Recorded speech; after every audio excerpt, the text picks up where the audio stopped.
You know what? These people are just race hustlers. I don't think Trump owes them anything. And about having a black person, picking a black person for the cabinet, why are they always looking for tokenism? Listen to this.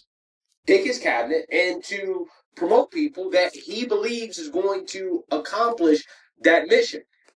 Greg Foreman, he's normally on the money with these things. And just listen to what Al Sharpton had to say. Same old melody, same old whistle. Hasn't got anyone in the community anywhere other than these financially large figureheads, but they preach the same talk. Now, as of right now, Trump has not nominated or picked anybody in his cabinet that is black. And liberals are trying to make a big deal about this as if it actually matters, right? It's something that, again, is an extremely fascinating conversation to have because these people really do believe that this is somehow disrespect or somehow, again, a gotcha or oh, this is proof that Trump hates blacks, that black people got played who voted for Trump because there are no black people in his cabinet yet. And this is something that Al Sharpton was fuming over on Joe Scarborough's show when they were talking about meeting with Trump and the things that people like Joe Scarborough should be bringing up to Trump to bridge the gap, right? To meet Trump in the middle, which is, hey, why don't you have more diversity picks in the cabinet, aka why don't you have more blacks in the cabinet? They should be upset about that. That is what people should be upset about, according to Al Sharpton. Take a look. And there's a lot of people that will be affected and impacted in the interim. Exactly. And I think that we can't miss the forest for the trees. When we have a new president, and that's who Donald Trump is, regardless of my views of him, we've got to figure out how we have people not suffer more than they can suffer if we're not dealing with that. That's why when there were those, and there were not as many as I thought, that said, why would you and Mika meet with Donald Trump? He's going to be the president. If you can meet with him, meet with him.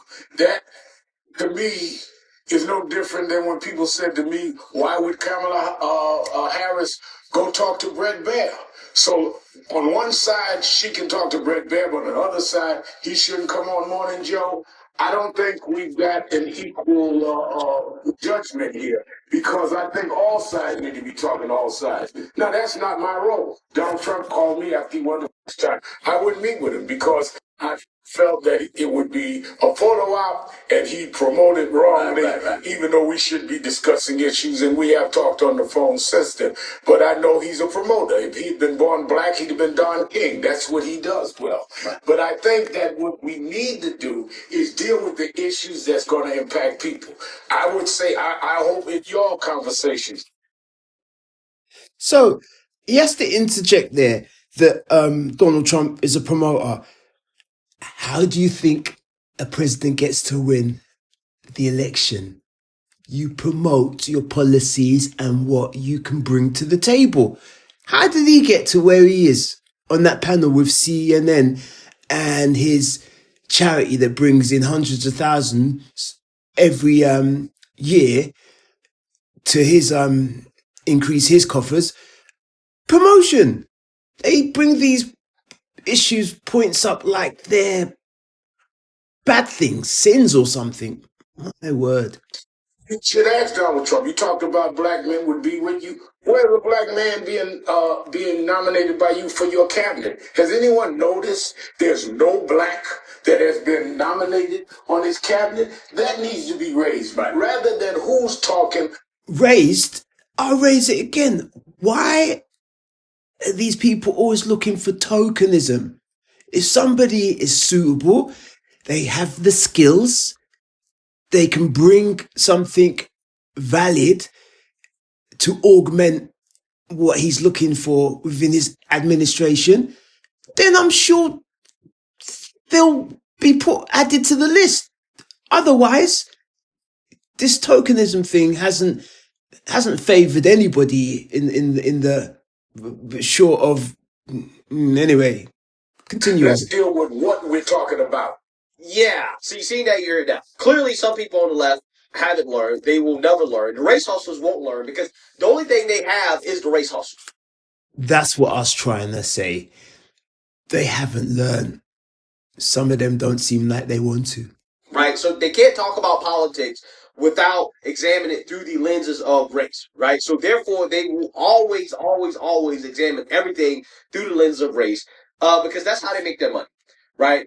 And these are the same individuals that supported Biden's diversity cabinet that ended up resulting in the worst administration of the 21st century, right? That's the thing that really, really, really makes me laugh about these people that are criticizing Trump's cabinet picks. Okay, how can you criticize the cabinet picks of the man whose first administration was the best administration of the 21st century, and that's not even disputable, right? That's not up for debate. Okay, but yet you supported a guy whose cabinet was filled with diversity picks, people who, according to liberal standards, right, the same standards they are applying to Trump's cabinet picks, were unqualified. Like, for example, Biden's pick for health secretary, Xavier Becerra. What makes him qualified to be the health secretary? Because according to these liberals, their main criticism of RFK is that, well, he doesn't have any medical background, or he's not a doctor, or he doesn't have a science background and stuff like that. Xavier Becerra doesn't have that background either at all, right? But he was picked to be the health secretary. There it is. What's good for me isn't always good for thee, or something along those lines. You get the gist. Well, what can I say? Hope to see you at the next video. Till then, Corner Speak. Be good, be safe, be creative. We out.